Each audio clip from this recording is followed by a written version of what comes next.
Your physical body becomes a primary site of transformation. Your cells are receiving and decoding new information. Your DNA is being stimulated. Your crystalline structures are adjusting.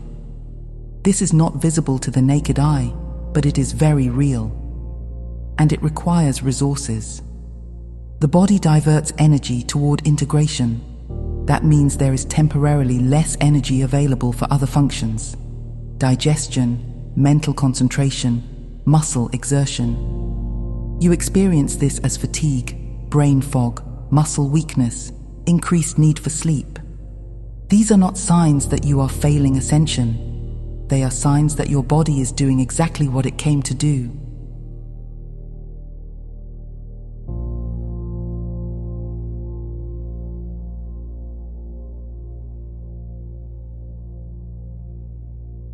Burnout happens when the ego refuses to honor this. When you override your body's signals and demand that it function at the same pace and intensity regardless of what it is processing, you create strain. Imagine running a complex software update while insisting on using the computer for heavy tasks at the same time. The system slows, glitches, overheats. Your body is asking you not to do that. Rest is not laziness in this context. Rest is spiritual cooperation. Your higher self, your guides, your own soul, are orchestrating these upgrades in concert with the solar and planetary cycles. When your body asks for rest, it is echoing that orchestration. Saying yes to rest is saying yes to your own evolution. This does not mean you must withdraw from life entirely. It means you listen. You scale where you can. You let go of non-essential demands.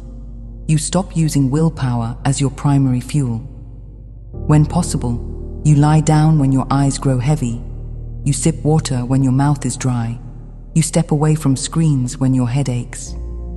You allow yourself to be a creature in a body, not just a consciousness on a mission. Your body is wiser than your spiritual ambition. It knows when enough energy has been integrated for the day. It knows how much you can safely process at once. Trusting that wisdom saves you from burnout. You did not come here to muscle your way through ascension. You came here to cooperate with a larger intelligence that loves you and knows your limits better than your mind does. As geomagnetic conditions intensify, emotional waves tend to follow suit. The same solar storms that trigger auroras in your skies can trigger auroras in your emotional field. Flares of anger, flashes of sadness, bursts of joy, sudden nostalgia, unresolved grief. This is not random. The energies that stir charged particles in the magnetosphere also stir charged patterns in your psyche. You may find that small triggers evoke disproportionately strong reactions. A minor inconvenience feels catastrophic. A passing comment feels devastating. An ordinary day feels strangely loaded. If you do not understand the context, you may assume that you are regressing, becoming less stable, failing to embody your practice. In truth, you are experiencing emotional aftershocks, much like the seismic ones discussed earlier.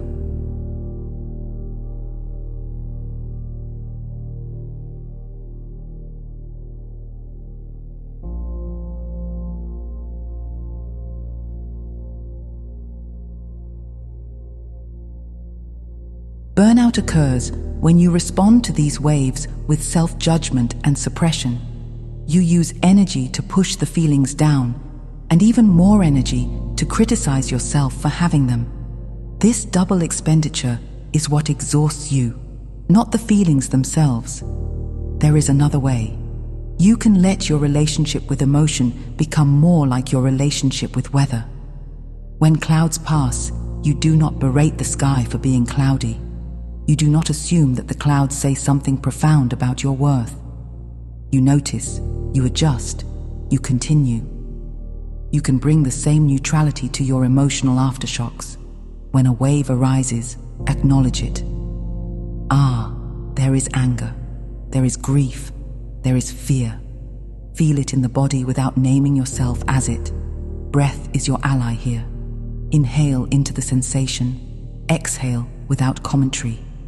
If stories arise, this always happens. I'll never be free. I'm broken. See them as secondary clouds, not as truth. Non-entanglement does not mean dissociation. It means you allow the wave to move without climbing inside it and building a house. This reduces the energy cost of emotional processing. Feelings can complete their cycles quickly when they are not being fed by narrative and resistance. Over time, this way of relating to your inner weather preserves your energy, prevents emotional burnout, and makes ascension much more sustainable. Your nervous system is the living bridge between your physical experience and your energetic reality. It is the interface through which solar codes, planetary pulses, and higher self-downloads are translated into felt experience. When this system is coherent, meaning it is regulated, balanced, resilient, you experience greater clarity, spaciousness, and capacity. When it is dysregulated, even small waves can feel overwhelming. You are currently in an environment that challenges nervous system coherence.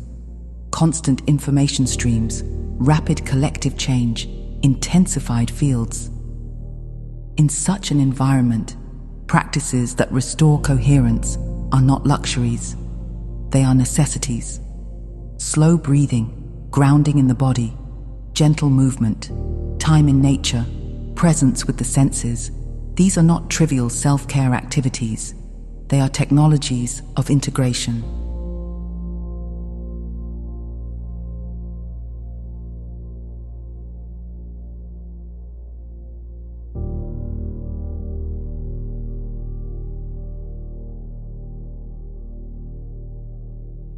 Burnout arises when you ignore the bridge and focus solely on high states, mental understanding, or energetic sensationalism.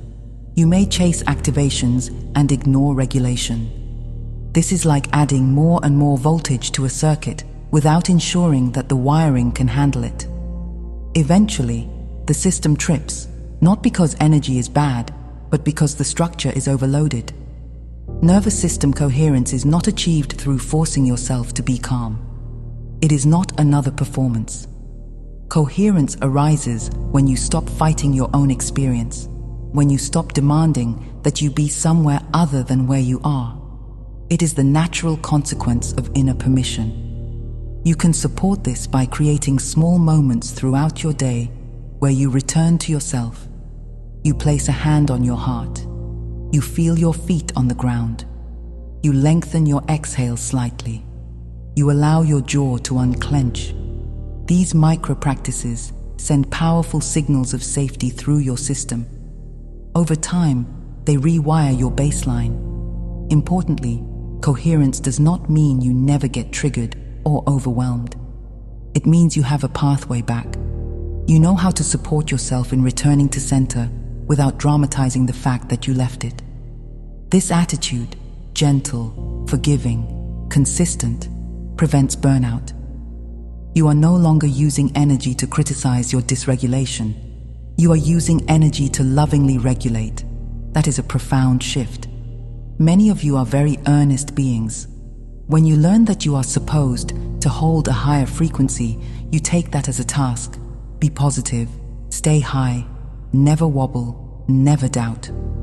You try to maintain a constant state of spiritual peak performance. This is understandable, but impossible. It is also unnecessary. Frequency is not held through tension. It is held through alignment. You do not need to clench yourself into a particular vibrational state. In fact, clenching lowers your frequency because fear and control are heavy. Burnout is the inevitable conclusion of trying to use effort to achieve what can only be given through surrender.